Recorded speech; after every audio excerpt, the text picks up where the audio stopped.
So Chihiro is wielding Cloud Gouger? Chapter 27 of Kagurabachi, bro. Oh my god, the auction starts. He's wielding the other enchanted blade. I can't wait to see him with it. Started this chapter, we see an arena of Yakuza Mafia guys. The auction has started.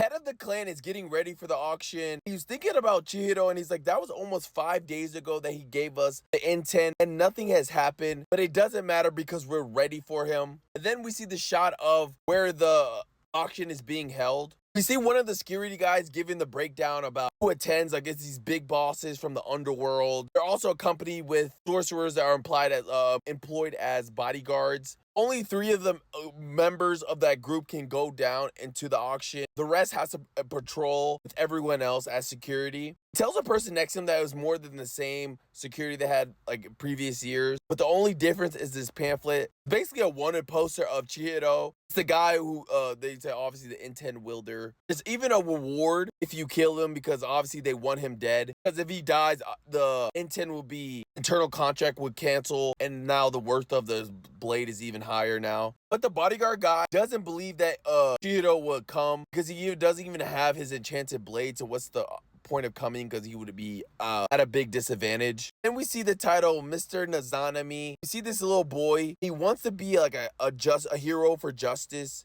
We see this flashback of his sister basically tell him not to be scared of thunder. Then we can see the boy having his like superhero outfit, and then he actually has it on in this next panel where he wants to be a hero and stand up against the dens of evil, where he shows up at the auction. Boy is trembling. I like that he has that notebook panel next to him where he scratches out scared and says, I will. As he walked past the first bodyguards, and the dude was just like, didn't really care. Obviously he's a kid, so they feel no threat to it. But one bodyguard wasn't playing. He's like, guys, do your jobs. Like, stop slacking off. He tries to tell the kid to leave, but the kid wasn't going. You find out the reason why he was fighting so hard. His sister's basically in the auction, like they're trying to sell his sister. He's trying to get her back, and the bodyguard said, bring a pile of cash. He will show him who buys his sister. This dude's evil, bro. Come on, kid. As he's tearing up, he's thinking about another flashback his sister where he pulls out a knife, gives the bodyguard what he deserves, man.